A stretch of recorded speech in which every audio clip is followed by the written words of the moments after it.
Bismillah, bi'izzati mulkillah, la hawla wa la quwwata illa billah. Allahumma salli wa sallim wa barik ala Muhammad bin Abdullah wa ala alihi wa ashabihi wa mawalah. Amma ba'd. Satu kebahagiaan bisa kembali bersama Bapak, Ibu, para pemuda, pemudi insyaallah. Kita akan meluangkan waktu 1 jam kurang lebih, dan bahkan ada yang sudah sejak asar, yang mudah-mudahan kita ringan bisa mempertanggungjawabkan di hadapan Allah tentang usia kita.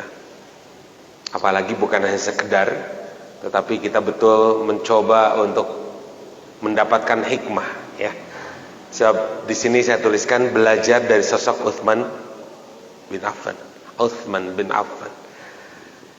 Ibu, kemarin kita belajar tentang Umar bin Khattab radhiyallahu an, sedemikian agung pribadinya. Kita melihat Umar sosok yang disegani, gitu kan, berwibawa, luar biasa. Dan banyak pelajaran yang kita dapat dari beliau. Sebelumnya kita belajar tentang Abu Bakar As-Siddiq radhiyallahu an. Badannya tidak terlalu tegap seperti Umar, tetapi Abu Bakar As-Siddiq radhiyallahu anhu punya kedudukan tersendiri di hadapan Allah dan Rasulnya. Nah, Utsman bin Affan, ibu sekalian, ini luar biasa lagi gitu, ya. Kenapa saya katakan luar biasa? Rasulullah SAW saja dalam satu kesempatan mengatakan begini, kurang lebih ada panjang, karena ini dialog antara Siti Aisyah, istri beliau, dengan Rasulullah. Ketika Rasul berhadapan dengan ayahnya Abu Bakar Siddiq, dia layani dengan sangat baik, karena selain sahabat, Abu Bakar adalah mertua. Dilayani dengan sedemikian rupa. Abu Bakar berlalu, datang Umar pun sama, dilayani dengan sebaik-baiknya, dengan sangat luar biasa kepada sang ayahanda mertua. Tapi begitu datang Utsman, subhanallah, Rasul membetulkan bajunya, Rasul mempersiapkan memperbaiki tempat duduknya, seolah-olah ada perbedaan antara menghadapi mertuanya dengan menghadapi Utsman. Begitu. Ketika ditanya oleh Siti Aisyah, betul saja, ya Rasulullah, kenapa engkau seperti berbeda menghadapi Utsman bin Affan? Ibu sekalian, tolong disimak jawaban Rasulullah kurang lebih. Ya Aisyah, bagaimana aku tidak membedakan Utsman bin Affan? Aku malu oleh beliau, dan malaikat pun malu oleh beliau. Subhanallah. Rasul, orang yang mulia, malu oleh Utsman bin Affan. Dan ternyata bukan Rasul saja, malaikat pun malu dengan Utsman bin Affan. Ibu, Bapak, kira-kira kita akan mempelajari sosok seperti apa nih? Wah, luar biasa gitu kan. Allahu Akbar. Ya, begitu masuk Islam, beliau adalah golongan orang yang pertama kali masuk Islam dari orang-orang kaya. Kalau bahasa kita konglomerat. Karena kekayaannya sangat luar biasa. Ibu nanti akan tercengang, Bapak akan tercengang mengetahui data, nanti ada saya sampaikan. Berapa sih Utsman bin Affan berinfak gitu? Ya Allah, paingan gitu. Nanti akan tahu. Dan berapa kekayaan beliau sesungguhnya, nanti berdasarkan data, ya, kita akan tahu. Dan mengapa pada saat Utsman bin Affan ada bersama Rasulullah dan para sahabat yang lain, Islam kemudian berjaya. Kita akan tahu nanti. Jadi sekali lagi, Bu, Bapak, Ibu, kita akan mempelajari sosok yang agung, dan kita belajar sedikit secuil dari kehidupan beliau. Ya, subhanallah. Baik, mudah-mudahan Allah bukakan keilmuannya buat kita sekalian, ya. Ini kurang lebih gambaran wajah beliau. Ganteng, ya, bersih, masih berjanggut, janggutnya agak pendek dibanding Rasulullah SAW. Tetapi gambar orang Arab pada umumnya yang konglomerat gitu. Orang kaya tapi luar biasa rendah hatinya. Kemarin kita bahas juga tentang rendah hati gitu kan, di hadapan manusia dan rendah hati di hadapan Allah. Ternyata satu di antaranya lah menginfakkan hartanya. Utsman bin Affan melaksanakan itu. Ya, innalladzina amanu wa amilus solihat wa akhbatu ila rabbihim. Utsman itu melaksanakan itu. Ya. Dan dia merendahkan diri di hadapan Allah Subhanahu wa taala. Ternyata wa basyiril mukhbitin itu di antara adalah orang-orang yang menginfakkan. Dan bukan saja itu, Utsman berada di garis terdepan perjuangan. Saya ingin sampaikan terlebih dahulu sebuah video ini, dan dari sini kita akan dapat gambaran siapa Utsman bin Affan radhiyallahu anhu.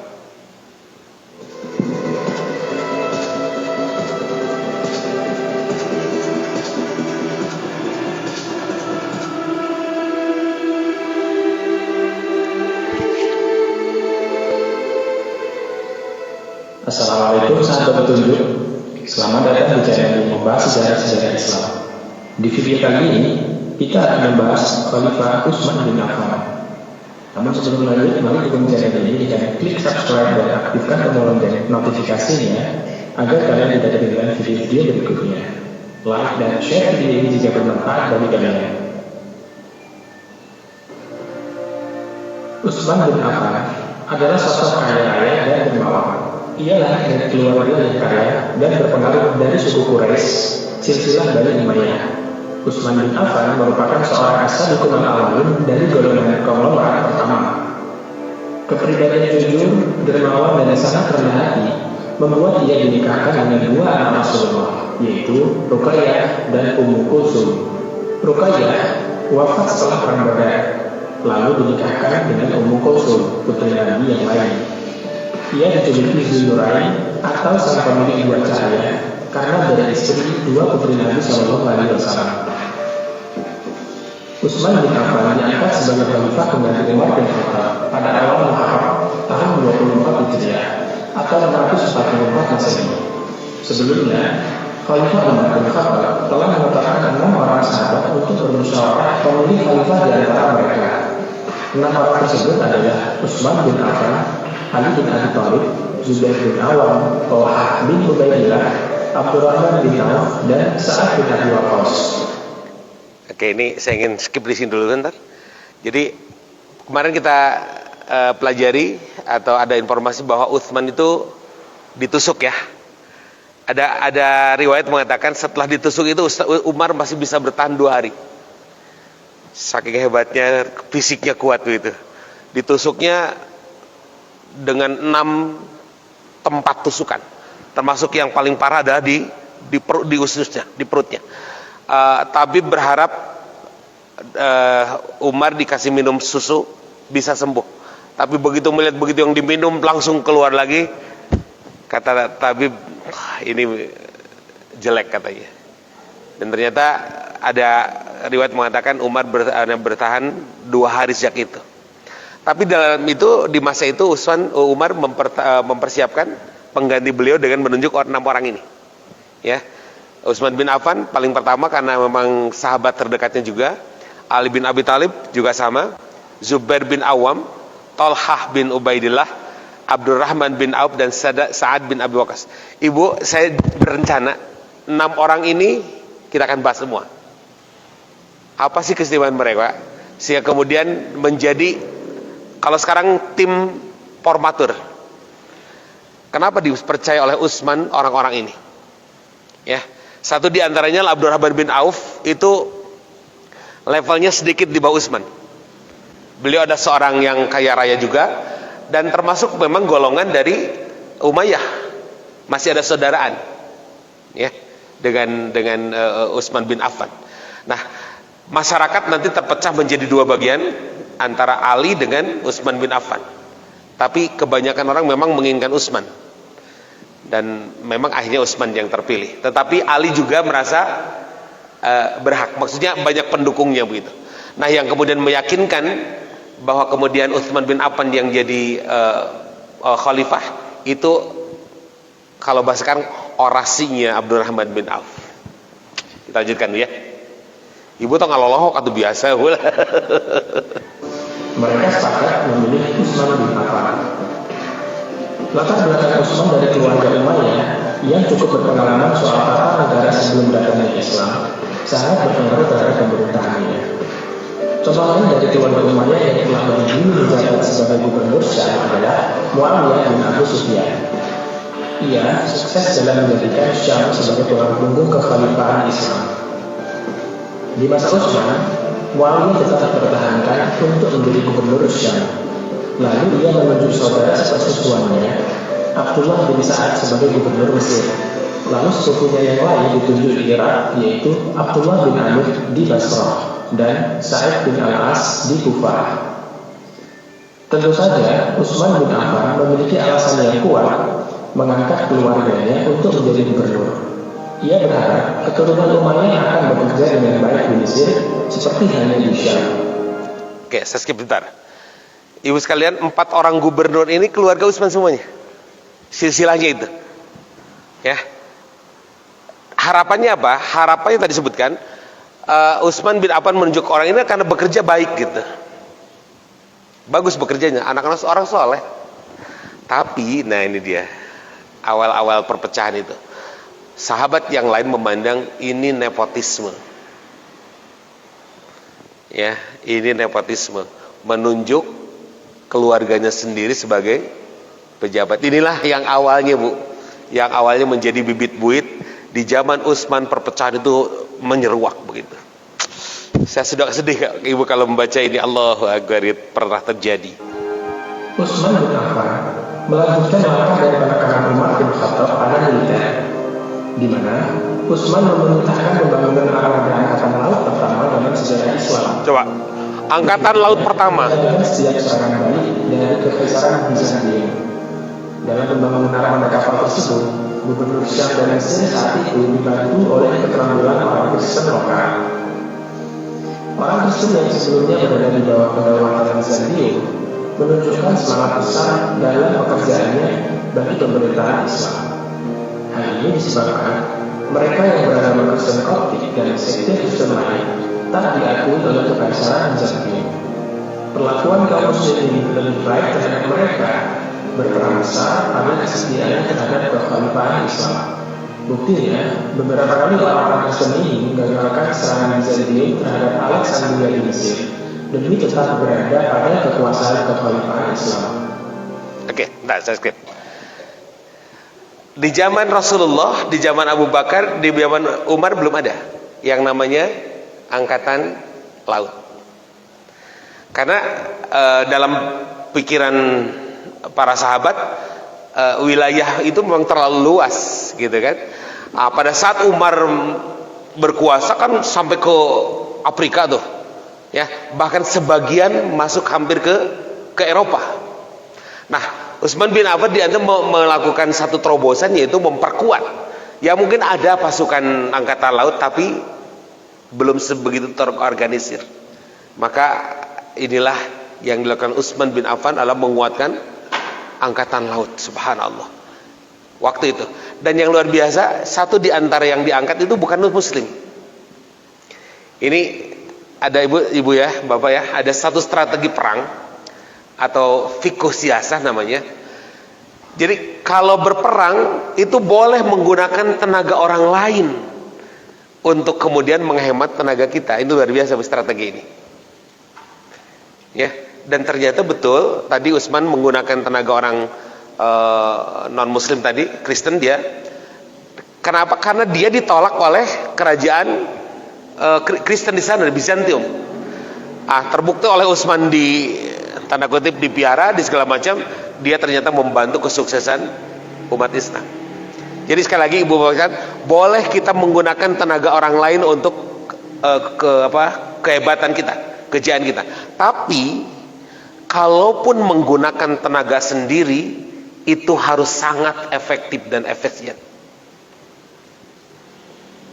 Dan itu Utsman belajar dari Rasulullah SAW. Ya, Rasul pernah mengambil segenggam pasir dan kemudian berdoa kepada Allah dan lemparkan ke udara dan kemudian menjadi puting beliau. Ada kekuatan lain yang digunakan, wallahu alam. Apakah itu kekuatan malaikat atau apa? tetapi Rasul menggunakan tenaga orang lain. Pun sama ketika Hondak, ya. Hondak memang para sahabat yang bekerja, tapi ketika Rasul turun, lihat batu besar itu Rasul hancurkan sedemikian rupa.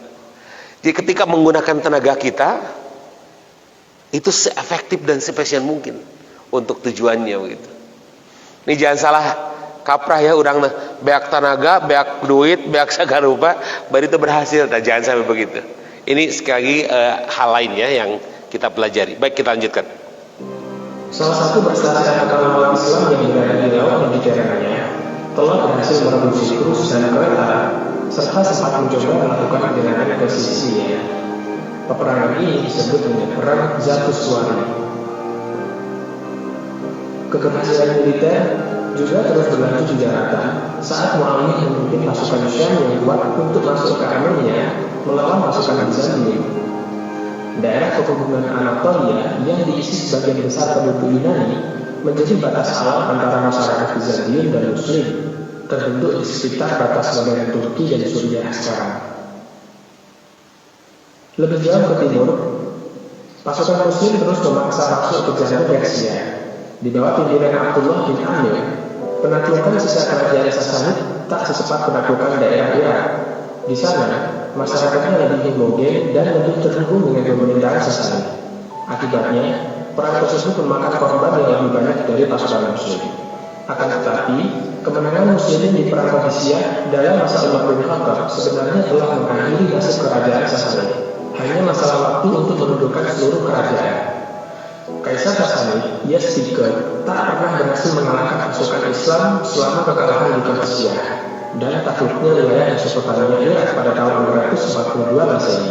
Dan selama lebih 10 tahun mereka berusaha terus untuk bertahan.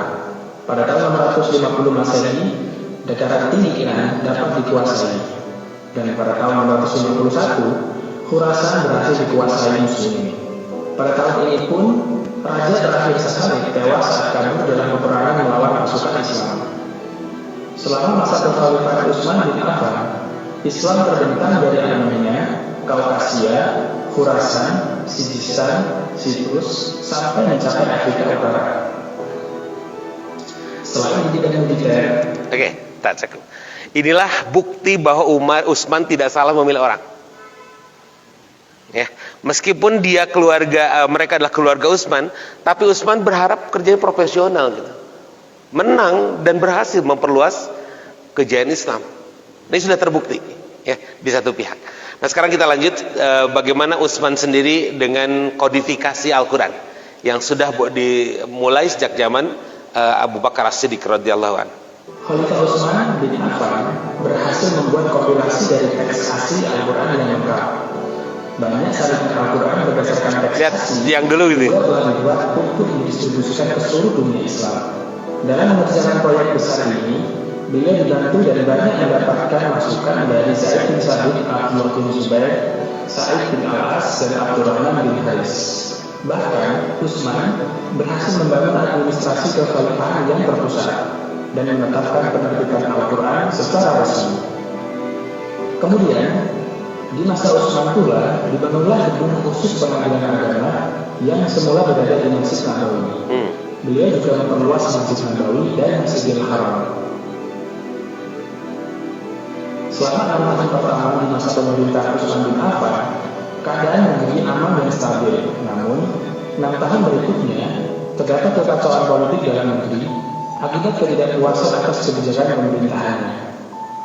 Munculnya kekacauan ini akibat penunjukan saudara-saudara Umayyahnya untuk menduduki jabatan-jabatan penting dalam pemerintahan. Pada tahun 656 Masehi, sekelompok tentara datang dari Mesir ke Madinah untuk memprotes langsung khalifah berkaitan dengan kebijakannya dan pembagian rampasan perang antara prajurit dan pejabat pemerintahan di Mesir. Utsman telah mendengar perselisihan itu dari dua sisi dan berjanji mengambil langkah penyelesaian masalah secara adil. Setelah menghadapi Utsman bin Affan di Madinah atas protes beberapa pasukan dari Mesir, sekelompok pasukan ini pulang ke Mesir. Namun dalam perjalanan, para pasukan menjaga surat yang diduga ditulis khalifah untuk gubernur Mesir yang memerintahkan hukuman mati bagi mereka. Maka mereka kembali ke Madinah dan mengepung Utsman di rumahnya sendiri. Oke, ini dia. Nanti Qurannya saya ceritakan Bu ya. Ini yang malapetakannya mulai terjadi. Orang Mesir tadi datang ke Utsman untuk protes langsung dan itu didengar. Jumlah sekian orang katanya. Nah, begitu pulang dengan membawa surat. Nah, ini yang jadi Allahu Akbar, harus rahasia Bu ya. Surat itu menyatakan ieu jelema nu protes bunuh. Dibuka itu teh surat di tengah jalan. Goningan orang rek dibunuh gitu. Maka pulang lagi ke Utsman dan protes lagi. Nah, inilah mulai kekacauan yang Allahu Akbar. Ya, satu hal yang terus terang kalau saya baca tentang sejarah Islam di zaman Utsman, nangis Bu.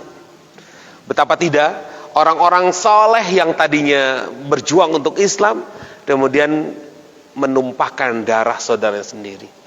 Ya Allah gitu. Dan memang sudah diprediksi Rasulullah SAW bahwa satu saat Utsman engkau sudah memakai baju kebesaran Islam dan akan ada orang yang merongrong. Ya, akan ada orang yang merongrong. Tetaplah pakai baju itu, jangan kau serahkan kepada orang lain. Hadis inilah yang kemudian membuat Utsman tidak menyerahkan kepada orang lain dan Utsman tetap memakainya tahta kekhalifahan meskipun resikonya adalah dibunuh. Baik, tentang Quran Bu ya. Oke, nanti kita bisa prestasi. Tentang Quran sendiri, Utsman selain punya gagasan untuk menggabungkan atau membuat satu standar Quran yang disebut dengan Quran Utsmani, dan sampai hari ini itu legendaris Bu. Ibu, terutama ibu kalau mendapatkan Quran cetakan dari Arab itu versi Utsmani. Kenapa? Di zaman Utsman sudah mulai ada perbedaan pendapat tentang jumlah ayat, tentang cara membaca, tentang letak ayat sudah mulai berbeda. Termasuk juga cara membaca yang kita kenal dengan qiraah sabah itu sudah mulai berkembang. Ada wadduha jadi wadduha gitu kan. Ini kok begini? Mulai berkembang. Nah, maka Utsman kemudian menetapkan Qur'annya satu dan kemudian itu sebarkan ke seluruh dunia. Itu yang pertama. Yang kedua yang jadi hebat Utsman bukan saja itu, Bu. Allahu Akbar. Istrinya yang namanya Nailah. Subhanallah, ini seorang istri yang sangat setia Bu. Suaminya sedang dikepung, ya, rumahnya dikepung, itu dia tetap mendampingi Utsman meskipun kemudian dua tangan Nailah itu sampai putus Bu. Tapi dia tidak beringsut untuk meninggalkan suaminya. Ibu boleh menamai anak ibu yang perempuan nanti dengan nama Nailah karena kehebatan. Putu atau ibu nih karena putra nih dua kliok ibu. Itu yang kedua. Yang ketiga apa? Utsman bin Affan itu biasa Allah, aku saya malu nih menyampaikan. Biasa menghatamkan Quran dalam seminggu sekali. Bu, seminggu sekali Bu. Dan bahkan di kesempatan tertentu Utsman pernah menyelesaikan Quran itu dalam sehari semalam. Sehari semalam tamat Quran Ibu. Allahu Akbar. Jadi bukan saja orang lain gitu. Ini saya juga ya Allah, saya benar-benar malu nih. Bukan saja orang lain yang dituntut, tapi dirinya Allah yang kemudian mencintai Quran, yang kemudian menetapkan Quran sebagai satu hal yang dicintai dan dibaca sedemikian rupa. Yang saya baca, Utsman selain membaca di luar sholat, dia membacanya di dalam sholat, yang kemudian dihitung. Jadi yang pertama 1 sampai 7, ya itu di minggu pertama, sampai 6 atau 7 juz. Minggu kedua 6 juz juga atau 4 juz juga. Terus jadi bukan hari pertama, ya hari pertama itu 6 juz. Kemudian hari kedua juga 5 sampai 6 juz begitu. Jadi sampai hari Kamis itu tamat. Dan Jumat itu mulai lagi juz pertama. Maka ya, dan ini ternyata di Yaman itu membudaya Bu. para sepuh, orang tua yang sudah beruban gitu, tapi keislamannya sangat tertanam, itu biasa menghatamkan Quran sampai seminggu sekali, dan tamat Qurannya itu di Kamis. Ya, Kamis sambil saum, dari subuh Kamis itu sudah ditamatkan sampai kemudian Kamis malam Jumatnya. Utsman bin Affan, Allahu Akbar, luar biasa. Satu yang saya pernah catat quote dari ucapan Utsman bin Affan tentang Quran adalah, jika engkau merasa cukup dengan baca Quran, lantas engkau berhenti baca Quran. Gak salah saruku misalnya, proses saruku, atau misal geus sajud eureun karena merasa cukup, Utsman mengatakan hatimu sedang terjangkiti penyakit. Ibu, kalaupun berhenti, ya menurut versi Utsman, kalaupun berhenti ngaji bukan merasa cukup, tapi karena ibu ada kegiatan lain, ada hal lain yang harus dikerjakan, bukan nggak cukup tidak. Masya Allah, ini saya sendiri malu ya, karena belum seperti Utsman, jauh sekali, terutama kebiasaan untuk membaca Quran tamat begitu. Baik, kita lihat sini prestasi yang ditorehkan oleh Utsman. Tadi sudah disebutkan beberapa. Menaklukkan Syria, ya. Kemudian mengangkat Muawiyah sebagai gubernur. Muawiyah kita tahu beliau adalah sekretaris Rasulullah dalam membuat Quran. Muawiyah itu orang soleh, Bu, mencatat Quran. Ada yang di pelepah kurma, ada yang di daun dan segala macam. Itu Muawiyah, salah satu selain Zaid bin Harithah, ya. Muawiyah itu penulis Quran. Padahal bapaknya siapa? Bapaknya Abu Sofyan. Abu Sofyan adalah dedengkot Quraisy yang baru masuk Islam ketika Futuh Mekah. Jadi perang Badar, perang Uhud itu Abu Sofyan melawan Rasulullah. Anaknya guys masuk Islam. Coba. Nah, ini satu ya, menaklukkan Syria. Yang berikutnya adalah menaklukkan Afrika Utara, Mesir, Pak, dan mengangkat Amr bin As sebagai gubernur di sana. Jadi bayangkan dari Asia, Arab itu kan Asia ya, Asia ke Afrika nyebrang, itu berapa kilometer? Kita lihat tadi di mapnya ya. Kemudian berikutnya menaklukkan daerah Arjan dan Persia, itu dekat Irak ya. Persia itu Iran sekarang. Oke. Ada Khurasan, ini disebutkan. Ada Nasabur di Iran, memperluas Masjid Nabawi di Madinah dan Masjidil Haram di Mekah dengan uang pribadi. Kita akan lihat dengar nanti berapa sebenarnya infak Utsman bin Affan untuk memperluas masjid ini. Ini masjid dari pemerintah. Utsman bin Affan memperluas Masjid Nabawi, itu dia menggunakan infak sendiri. Infaknya berapa nanti kita akan tahu. Membakukan dan membersihkan mushaf yang disebut dengan mushaf Utsman, tadi yang disebutkan ya, yaitu kitab suci Al-Quran yang dipakai oleh seluruh umat Islam di dunia yang sekarang ini. Khalifah Utsman membuat 5 salinan Al-Quran dan kemudian disebarkannya kepada seluruh dunia. Dan ibu sekalian, yang diaku oleh pemerintahan Arab Saudi hari ini adalah itu. Jika ada buatan Indonesia, terbitan Indonesia nggak diakui. Itu saking hati-hatinya. Mungkin ibu yang pernah umroh atau haji itu biasa diberi hadiah, selain 5 liter air jam-jam, juga 1 mushaf. Ya, sim kuring kantos kabagian 2 orang ya. Adi bikin hiji bisi sieun. Kemudian setiap hari Jumat beliau memerdekakan seorang budak bila ada. Berapa? Sekali lagi, bila saja dimerdekakan dengan 300 dinar. 300 dinar itu kurang lebih 1,26 kilogram emas. Ibu badai simpan di paling mana? 1,2 kilogram emas. Dan itu Utsman berikan kepada seseorang yang ingin merdeka tiap hari Jumat. Berapa dalam seminggu? Dalam sebulan? Kali 4 kilo, 4,8 kilo. Ya Allah, Masya Allah. Baik, Masyarakat mengenal Utsman sebagai seorang dermawan. Ini kita akan dengar ya. Dan ada di video nanti satu strategi bisnis Utsman kenapa beliau berhasil. Nah, ini saya ingin sampaikan kepada Bapak dan Ibu biar apa hikmah belajar dari sosok Utsman. Di antara adalah berbisnis. Ada 5 kunci yang beliau sampaikan. Kita akan dengar apa saja. Saya seri sorangan tadi Bu.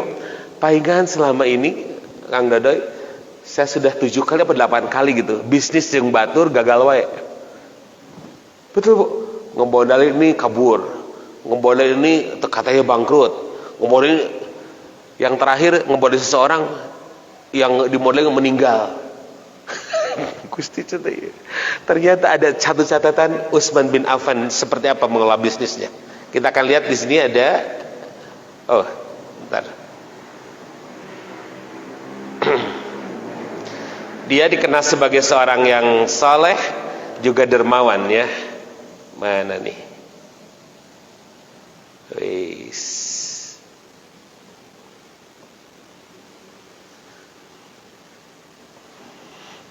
Baikin dia. Assalamualaikum warahmatullahi wabarakatuh. Selamat datang kembali di ruang belajar. Senang sekali hari ini kami bisa berjumpa dengan sahabat ruang belajar semuanya. Pada kesempatan kali ini kita akan belajar bersama tentang rahasia kesuksesan sahabat Utsman bin Affan dalam mengelola bisnisnya. Kita sering mendengar bahwa sahabat Utsman bin Affan adalah seorang pengusaha yang sukses dan kaya raya di zamannya. Namun sedikit orang yang tahu apa sebenarnya bisnis yang dikelola oleh Utsman bin Affan dan seberapa kaya sebenarnya Utsman bin Affan. Lantas apa yang menjadi rahasia kesuksesan beliau dalam mengelola bisnisnya? Simak terus video ini sampai selesai karena semuanya tersaji secara ringkas di sini.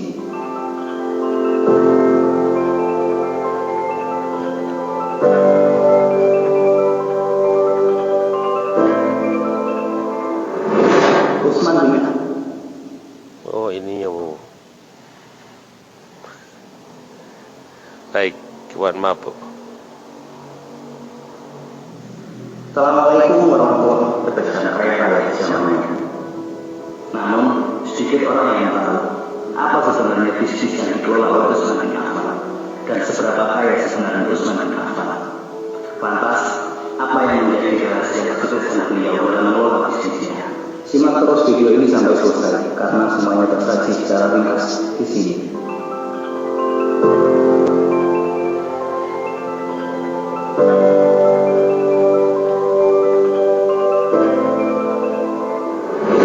Utsman bin Affan terlahir dari keluarga yang sangat terpandang.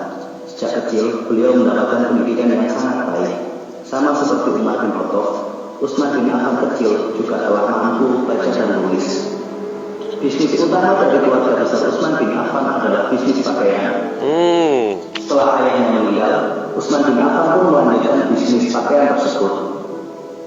Selain mengelola bisnis pakaian, Utsman bin Affan juga memiliki bisnis di sektor pertanian. Utsman bin Affan memiliki lahan pertanian yang sangat luas. Seberapa besar sebenarnya nilai kekayaan yang dimiliki oleh sahabat Utsman bin Affan? Selama ini kita sering mendengar bahwa sahabat Utsman bin Affan adalah seorang konglomerat yang sangat kaya raya. Namun jarang kita ketahui secara detail sebenarnya jika kita konversi dalam nilai hari ini seberapa sih nilai kekayaan dari Utsman bin Affan menurut Abdul Sattar al-Sheikh. Sebagaimana dikutip oleh Abdul Wadud Kasul Uman, sahabat Utsman bin Affan ketika wafat, beliau memiliki tabungan senilai 3,5 juta dirham atau senilai sekitar. Utsman bin Affan juga memiliki tabungan sebanyak 150.000 dinar atau senilai 525 miliar rupiah. Selain memiliki tabungan berupa uang sebanyak 150.000 dinar atau senilai 500. Ketika meninggal, ini kekayaan yang berupa barang tidak bergerak, tabungan dan emas. Allah, 150.000 dinar. Satu dinarnya 4,2 gram. Allahu Akbar. Kita lanjut ya. 125 miliar rupiah. Selain memiliki tabungan berupa uang, dinar dan dirham, Utsman bin Affan juga meninggalkan kekayaan berupa 1.000 ekor unta dan ladang pertanian yang sangat luas. Diperkirakan nilai kekayaan ladang pertanian yang dimiliki oleh Utsman bin Affan adalah 1 juta dinar atau senilai 3,5 triliun rupiah. Jika kita kalkulasi, keseluruhan kekayaan dari Utsman bin Affan diperkirakan kurang lebih 6,925 triliun rupiah. Kita tahu, Utsman bin Affan sangat terkenal sebagai seorang yang sangat dermawan. Beliau sangat murah hati dan ringan tangan dalam bersedekah. Sebagai bahan pembelajaran untuk kita semua, sebagai teladan, maka kami mencoba untuk menghitung seberapa besar nilai sedekah yang pernah dilakukan oleh sahabat Utsman bin Affan. Oke, skip dulu bentar. 6,25 triliun itu kapan? 1400 tahun yang lalu, Bu. Kebayang? Ya walaupun saya sebenarnya nggak bocorkan. Sim Kuring diangkat janten PNS, janten guru tahun 90, Ibu. Gajinya sabar cing. 86.000 rupiah. Kang Dai, itu tahun 90. Iya tahun 570, kekayaannya sudah 6 triliun. Ya Allah, begitu. Kebayang ya? Jadi betapa Allah mengaruniakan kekayaan yang sangat luar biasa kepada Utsman bin Affan. Nah, sekarang berapa infak beliau? Kita akan hitung di sini. Kami berharap dengan mengetahui nilai sedekah yang pernah dilakukan oleh sahabat Utsman bin Affan dapat menjadi motivasi dan pelajaran untuk kita semua. Utsman bin Affan pernah bersedekah sebanyak 10.000 dinar untuk keperluan anakku atau senilai 35 miliar rupiah. Satu kali infak berapa? Ini uangnya 10.000 dinar, uangnya Bu 35 miliar uangnya. Sekarang berikutnya, untuk perang tersebut Utsman juga mensedekahkan sebanyak 83,3 kilogram emas atau senilai 70,8 miliar rupiah. Allahu Akbar. Lihat yang kedua 70,8 miliar. Allahu Akbar. Berikutnya, Utsman juga mensedekahkan sebanyak 950 ekor unta atau senilai sekitar 19 miliar rupiah. Dan Sarah siji dua onta. Orang kan tos biasa kurban ngiringan karena sapi juga. Alhamdulillah ya. Iya betul, harus syukur alhamdulillah. Utsman menginfakkan berapa? 9. Kira-kira segede kumaha kanangna, Bu? Kanangna segede kumaha? 850 ekor unta. Allahu Akbar. 50 kuda dengan nilai kurang lebih sekitar 2,5 miliar rupiah. Kuda yang dikenal oleh luar negeri sebagai kuda Arab. Hari ini satu ekornya bisa miliaran rupiah. Dan Utsman waktu itu menginfakkan 50 ekor kuda. Dulu disetarakan dengan 2,5 miliar. Mungkin satu itunya sekitar 5 juta ya. Dulu ya. Atau 50 juta begitu. Karena kuda itu kendaraan yang paling mahal waktu itu adalah kuda perang, Bu. Ya, sampai kemudian Allah sendiri mengabadikan dengan satu surat dalam Al-Qur'an dengan kuda perang. Allahu Akbar. Ketika kalkulasi nilai sedekah tersebut sekitar 125,3 miliar rupiah untuk keperluan perang tersebut. Nilai ini belum termasuk dengan nilai yang diberikan untuk bersedekah kepada 3.000 pasukan dan uang. Allahu Akbar. 125,3 miliar. Allahu Akbar. Ibu, kemarin ada sih orang yang berinfak lebih dari ini kemarin. Tapi keperluan dia untuk menjadi seorang calon itu mencapai 1 triliun katanya. Ya, anak muda, ya bukan anak muda sih, yang masih muda lah gitu, ganteng, kekayaannya sampai mencapai 6 triliun, itu habis untuk pencalonan dia itu kurang lebih 1 triliun. Dan ketika ditanya sama wartawan, itu punya Allah bukan punya saya. Ibu 1 triliun pasarkan ke Lupuk sampai sejadan dia. Pabriknya guys berijunya. Oke, kita lanjut ya. Masih ada kabar berikutnya. Utsman bin Affan juga pernah Sumur, Bu. membeli sumur seorang Yahudi dengan nilai 20.000 dinar atau sekitar 1,9 miliar rupiah. Kemudian Utsman bin Affan juga pernah bersedekah untuk keperluan perluasan Masjid Nabawi dan Masjidil Haram. Untuk keperluan Masjidil Haram, Utsman bin Affan membeli sebuah rumah dengan nilai 10.000 dinar atau sekitar 35 miliar rupiah. Dan untuk keperluan perluasan Masjid Nabawi, Utsman bin Affan membeli rumah yang kemudian diwakafkan sebagai tambahan untuk perluasan masjid senilai 25.000 dinar atau sekitar 87,5 miliar rupiah. Jika kita akumulasi nilai sedekah yang telah kami sebutkan tersebut, kurang lebih nilainya sebesar 254,45 miliar rupiah. Kami yakin nilai tersebut hanya sebagian dari nilai sedekah yang telah dilakukan oleh sahabat Utsman bin Affan. Dari sini kita dapat mengetahui betapa besar nilai sedekah yang telah dilakukan oleh sahabat Utsman bin Affan. Lantas, bagaimana Utsman bin Affan mengelola bisnisnya sehingga beliau bisa mendapatkan kekayaan yang demikian luar biasa? Oke, sebentar. Itu jumlah infaknya sekian 200 sekian miliar ya. Dan ini yang alaniah. Orang-orang yang berjualan beli di hadapan Allah itu punya dua sifat bisnis atau dua sifat amalian. Ya, alladzina yatluna kitaballah wa aqamas shalah wa anfaqu mimma razaqnahum sirran wa alaniyah. Orang-orang berjualan dengan Allah yang tidak akan rugi, dia melakukan pertama, baca Quran yang nampak dan baca Quran yang tidak nampak. Maksudnya baca Quran yang diketahui dan baca Quran yang tidak diketahui oleh orang lain. Satu. Yang kedua, dia juga melaksanakan menegakkan sholat yang diketahui orang lain dan yang dirahasiakan.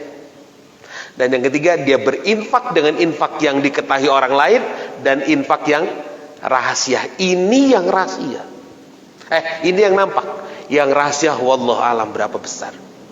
Bahkan bisa jadi yang tidak nampak itu bisa lebih besar. Ya, hukum es, pulau es, ya, yang nampak segede gini, dihanapnya,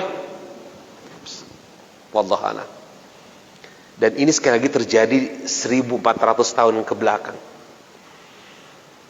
Tatkala orang-orang kita masih, ya, naon atunya tahun 500 tahun 600 diurang nuju naon kene gitu.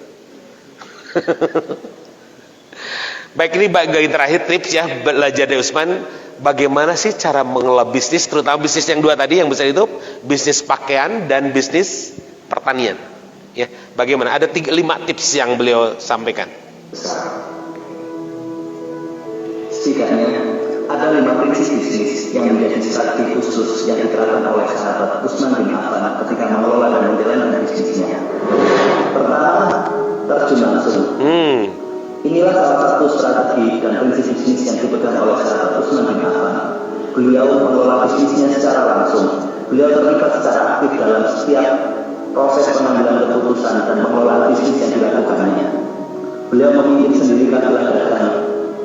Begitu juga dalam proses negosiasi dan pemilihan barang dagangan. Dengan terjun secara langsung membuat kita mengetahui secara detail apa saja yang ada dan yang terjadi dalam kegiatan bisnis yang kita kelola. Dalam proses modern, hal ini dikenal dengan grounded, yakni mengelola dan terlibat secara langsung dalam aktivitas bisnis yang kita lakukan.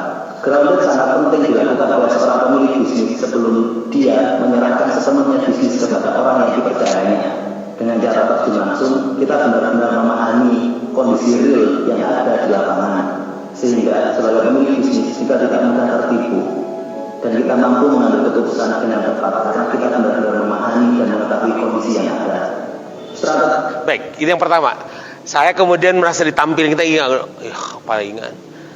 Tadi saya sebutkan sekian kali saya berbisnis dalam artian menanamkan modal itu hampir hilang semua, Bu. Aya nu leungit, aya nu kabur, aya nu maut tadi.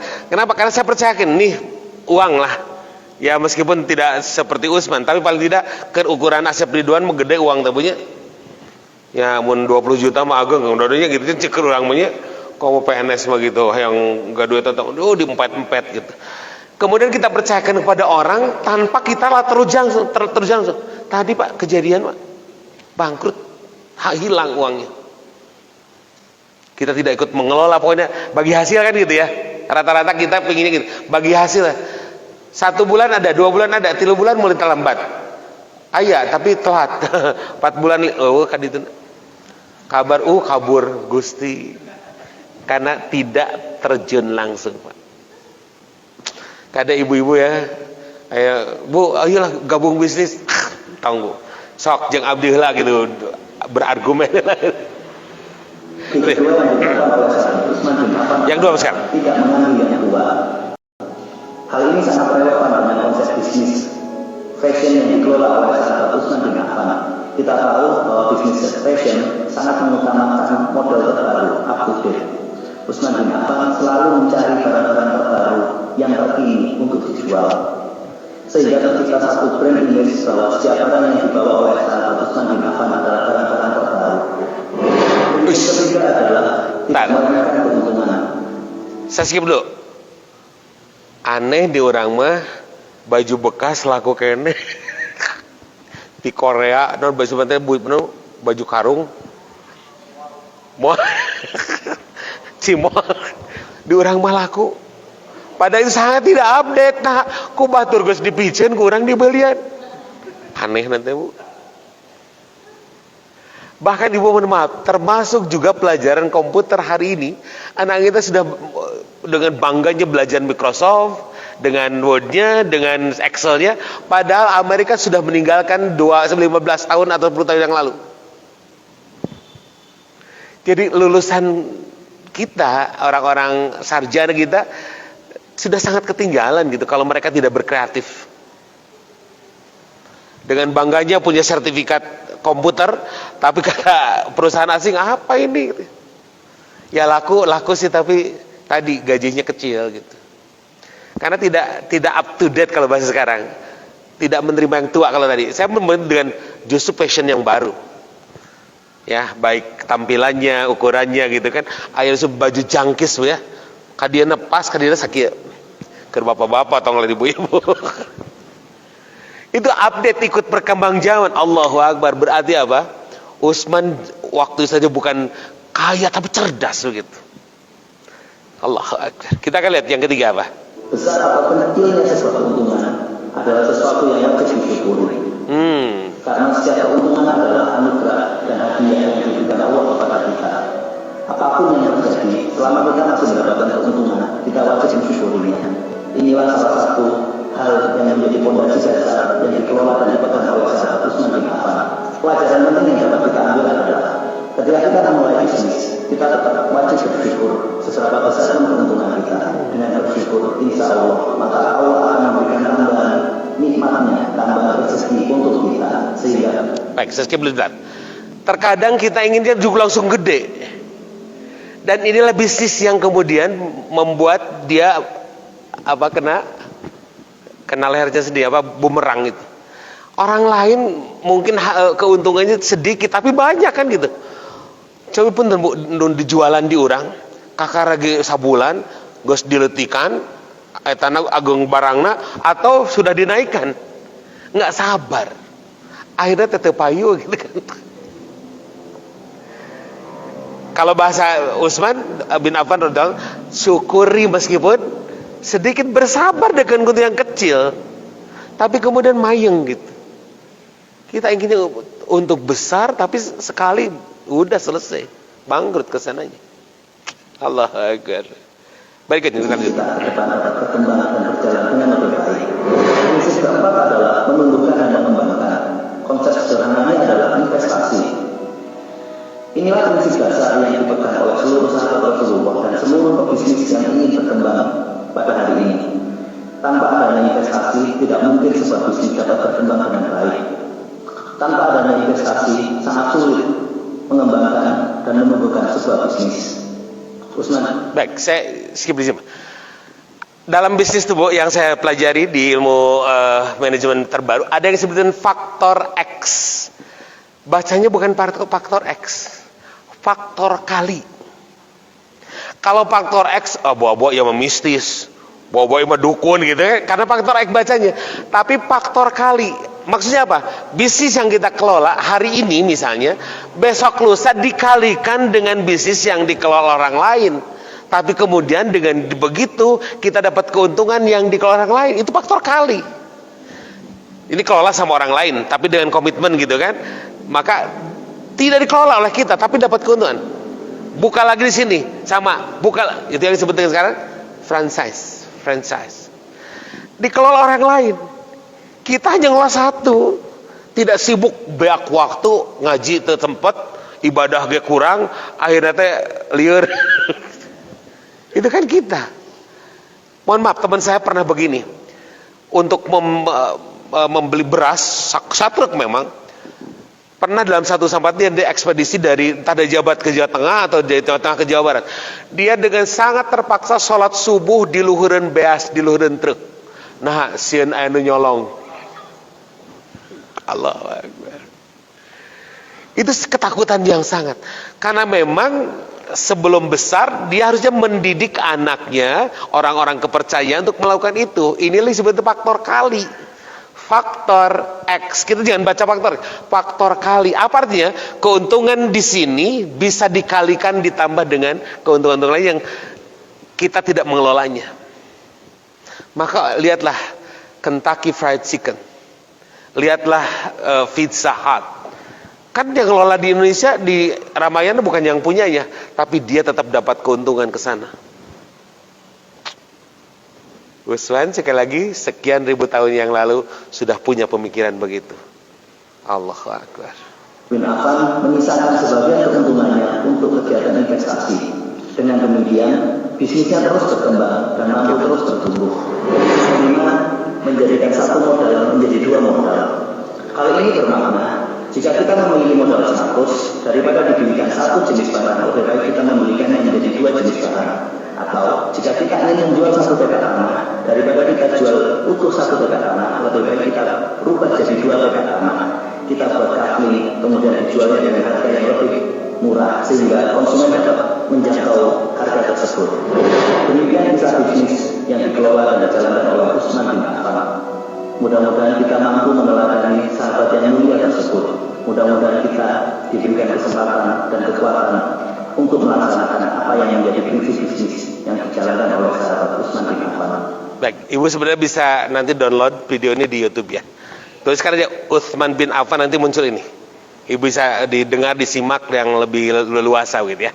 Karena ini kesempatan sangat terbatas. Baik, saya ingin kembali. Ini beberapa quotes yang pernah disampaikan oleh Utsman bin Affan tentang kehidupan. Kalau bahas sekarang status gitu ya.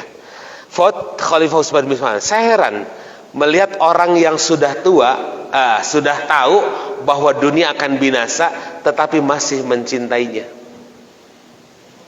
Dunia ini akan kita tinggalkan. Lihat, kita berjalan sejak lahir meninggalkan kehidupan, kemudian akan mati. Tapi kok ada orang yang mencintai dunia? Heran Utsman. Ya, ini sekali boleh Ibu tulisnya nanti ya di status begitu untuk disampaikan. Tapi jangan disebutkan Bu Imas di Allah. Utsman bin Affan ulah di aku. Tidaklah seorang menyembunyikan sesuatu, melainkan Allah akan menampakkannya melalui raut muka dan ketergelinciran mulutnya. Subhanallah.